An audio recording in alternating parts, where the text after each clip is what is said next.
Good evening, and welcome to That Guy Riffs. Today, the other guy joins that guy again, as we take a look at a film about lunchroom manners, because there was really nothing else to talk about back then. Sit back and enjoy.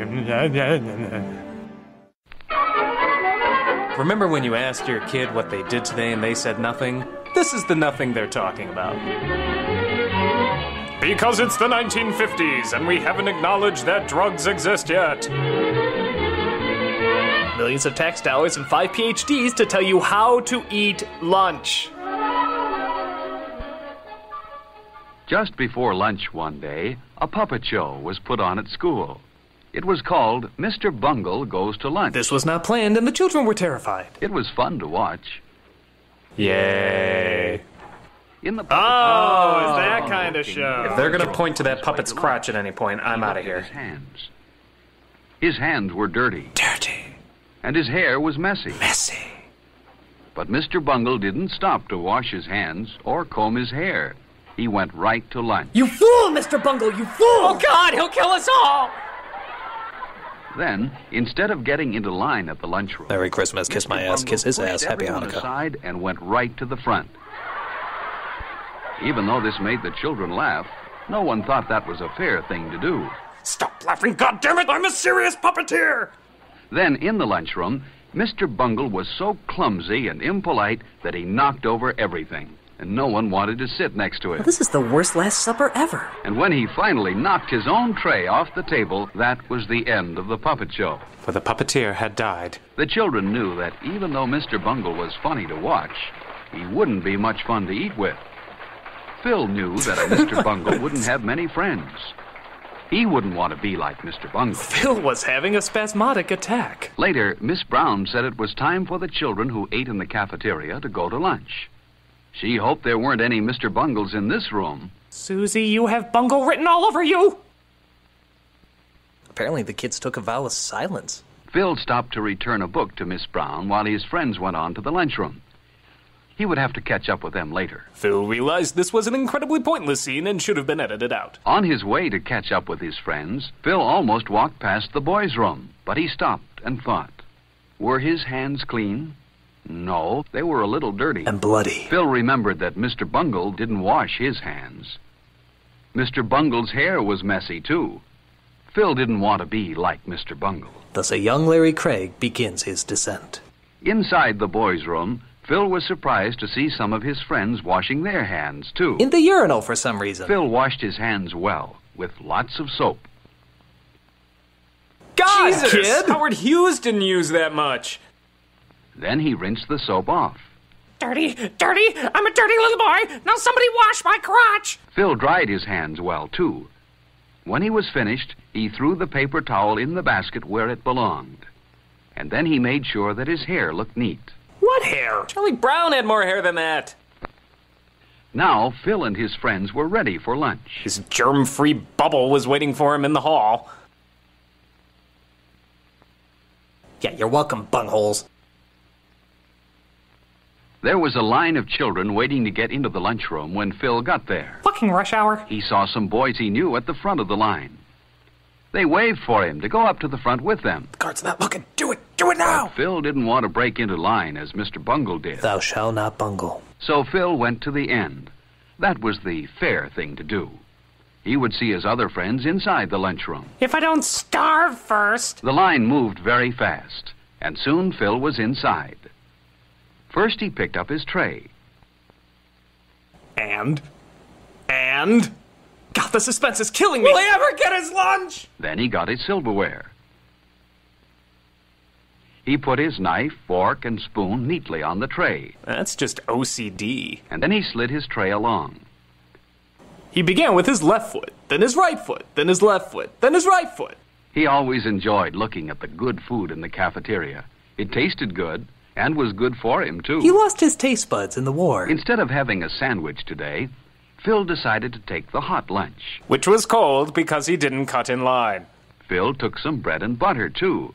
And he knew what else he wanted. Hey now! Milk. Ooh la la! But Alice took the last carton on the tray. Milk scrounging whore. Maybe there was more milk. So he said, May I please have some milk? Jawohl. Yeah, it's just what I want to do is get you some milk. When I throw a pile of mashed potatoes in your face, that's got dairy in it. God damn it. Yes, there was more milk. Rejoice? Phil remembered to say thank you when he took the carton of milk. Like I care. Phil had good manners. Get out of here. He didn't want to be like Mr. Bungle in the lunchroom. I'm looking at you, Jimmy. Phil didn't want to forget his dessert. The cake Damn! looked delicious. Kid, would you like some meal with your cake? At the end of the line, the lunchroom supervisor said she had noticed how polite Phil was, and she smiled at him. She wouldn't smile at a Mr. Bungle. Not smiling at you, bungle breath. Phil went to the table where his friends were. He put his tray down carefully, pulled out his chair quietly, and sat down. He knew his friends wouldn't like a noisy Mr. Bungle at their table. Film seems very anti-bungle. There was someone Phil liked, Freddie. He always brought his lunch from home. It looked good. Freddie had a sandwich, an apple, a cookie, and milk. And a small spherical goat turd. Before Phil began to eat, he always put a napkin on his lap. So did Freddie. No, kill me. Everyone liked Freddie. He was very polite. For example, if he had food in his mouth when someone talked to him, he always took time to chew the food with his mouth closed and swallow before he answered. The fire extinguisher's over there. Phil noticed how straight and tall Freddie usually sat. Freddie kept his feet on the floor, too. As opposed to up Phil's ass. Phil would rather be like Freddie than like Mr. Bungle. Got it! Another polite person everyone liked was Alice. For example, when Alice sneezed, she covered her mouth and nose. This protected her friends at the table from any germs. Now they're all in her lap. While Phil and his friends ate, a boy ran past their table. You shouldn't run in the lunchroom. Only Mr. Bungle would do that. Crucify the bungler! Hang him by his unclean hands! Phil and his friends wouldn't like to have a Mr. Bungle at their table. Then lunchtime wouldn't be as much fun as it is. Phil ate slowly and enjoyed his lunch. Finally, he had eaten everything except his dessert. Which would take him an hour. He saved his cake for last. Only a Mr. Bungle would eat his dessert before he had finished the rest of his lunch. And Phil wasn't a Mr. Bungle. Up, he put his hands on the cake! Crucify him! Crucify him! Good. Phil drank his milk carefully. Some children are messy when they drink milk. Only he who shall not be named drinks milk sloppily. As each of Phil's friends finished, they didn't leave the table, but waited for all the others to finish eating too. Even though the bell rang 10 minutes ago. Phil was the last one done. He wiped his mouth and hands carefully with his napkin. Then he cleaned the table where he sat. He didn't want to leave his place at the table dirty. I'm not a bungle, I'm not a bungle! Everyone at the table cleaned his own place well. But look at that table. I smell a bungle. It was left very messy. Phil thought a Mr. Bungle must have sat there. Mr. Bungle seems to be the Judas of the puppet world. But Phil didn't want to be like Mr. Bungle. I'd rather die! So he put his chair neatly into place. And his table looked fine. He licked it clean himself. Not a piece of paper or scrap of food was left on it. Mr. Bungle would leave a pink cigarette on the bed before he left. No, Mr. Bungle sat here. Actually, I'm under the table. Phil's friends were careful to put their waste papers and empty milk cartons where they belonged. In this way, they helped keep the lunchroom clean. And it plugged up yet another landfill. Phil was certain that Mr. Bungle wouldn't put his paper in the waste basket and his empty carton on the milk tray. Mr. Bungle probably wouldn't bother to put his lunch tray in the right place either, but Phil and his friends did. Fuck Mr. Bungle! Fuck him in the ass! Lunch was good today. Bungle, bungle, bungle, And then bungle, Miss bungle. Brown told Phil and his friends how proud she was of them. They had left their table the neatest in the lunchroom. No one here was a Mr. Bungle, and no one wanted to be. Except for you, Susie. God damn it. Are you like Mr. Bungle? Mr. Bungle is a shame because he spoils lunchtime. What did I ever do to you? Don't be like Mr. Bungle.